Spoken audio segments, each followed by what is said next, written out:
కుండపోత వానలతో నిజామాబాద్ జిల్లా అతలాకుతలమవుతోంది. వేల్పూరు మండలం పడకల దగ్గర ఓ కారు వాగులో కొట్టుకుపోయింది. కారులో తల్లి కొడుకు ఉన్నట్టుగా సమాచారం.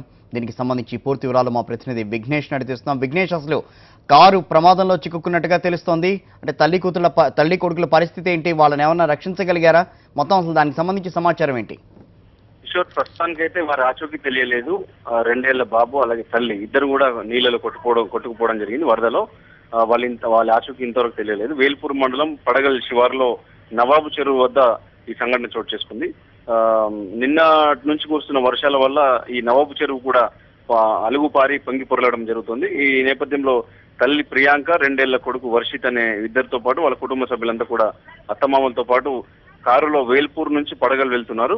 అయితే చెరువు నుంచి అంతకు ముందే వరద రోడ్డుపై నుంచి లో లెవెల్ వంతెన మీదుగా ప్రవహించడం జరుగుతుంది. ఈ నేపథ్యంలోనే అక్కడి వరకు వెళ్లిన ఈ కారు ఒక్కసారిగా ఆ నీళ్లలో ఆగిపోయింది లో లెవెల్ వంతెన వద్దే. అయితే వెనుక సీట్లో కూర్చున్న తల్లి ప్రియాంక తన కొడుకును తీసుకుని నీళ్లలోకి కిందికి దిగారు. నడుచుకుంటూ వెళ్లే ప్రయత్నం చేశారు. ఇంతలోనే ప్రవాహం ఎక్కువగా ఉండటంతో ఇద్దరు ఆ నీళ్లలో కూడా కొట్టుకోవడం జరిగింది. ముందు సీట్లో కూర్చున్న చిన్న మామయ్య, అత్తమామలు కావచ్చు, వాళ్ళందరినీ కూడా సమీపంలోని వ్యక్తులు పరిగెత్తుకొచ్చి వాళ్ళని అందరినీ కూడా రక్షించారు. మొత్తం ఈ తల్లి కొడుకు అయితే కొట్టుకుపోవడం జరిగింది వరదలో. ఇంతవరకు ఆచూకీ దొరకలేదు. పోలీసులు అక్కడికి చేరుకొని గజయితగాలను తీసుకొచ్చిన ఇంతవరకు ప్రయత్నం చేయలేదు.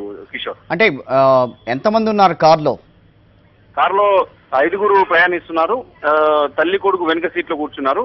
వాళ్ళు దిగగానే కొట్టుకుపోయారు. మిగతా వాళ్ళని మాత్రం అక్కడ దిగకుండా వీరు కొట్టుకుపోవడంతో అరుపులు కేకలు వేయడంతో దగ్గరలో ఉన్న వారంతా కూడా వచ్చి మిగతా వారిని రక్షించిన పరిస్థితి కనిపిస్తుంది. ఏ ప్రాంతానికి చెందిన వాళ్ళు మొత్తం ఆ కుటుంబం అంతా?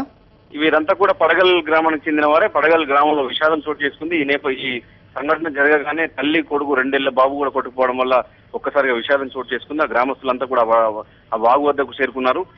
ఎవరిని కూడా ఆ వాగులో నుంచి ప్రయాణించవద్దని చెప్పి సూచనలు చేస్తున్నారు. ఇదే కాదు, జిల్లా వ్యాప్తంగా కూడా అంతటా కూడా వాగులలో ఇదే పరిస్థితి కనిపిస్తుంది. వాగులు పెద్ద ఎత్తున ప్రవహిస్తున్న నేపథ్యంలో ఎవరు కూడా వాగులో నుంచి ప్రయాణించే ప్రయత్నం చేయొద్దు, సాహసం చేయొద్దు అని చెప్పి అందరూ సూచిస్తున్న పరిస్థితి కనిపిస్తుంది. అంటే ఇప్పుడు గల్లంతైన వాళ్ళిద్దరి కోసం ఆచూకీ కనుగొనేందుకు ఏమైనా ప్రయత్నాలు జరుగుతున్నాయా?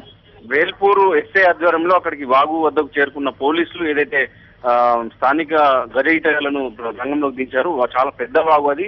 ఆ పడగల మీదుగా మోతే అలాగే ఆ వేల్పూర్ మండలం అంతా కూడా చాలా విస్తీర్ణంగా ఉంటుంది. ఆ వాగు పెద్ద ఎత్తున ప్రవహిస్తుంది.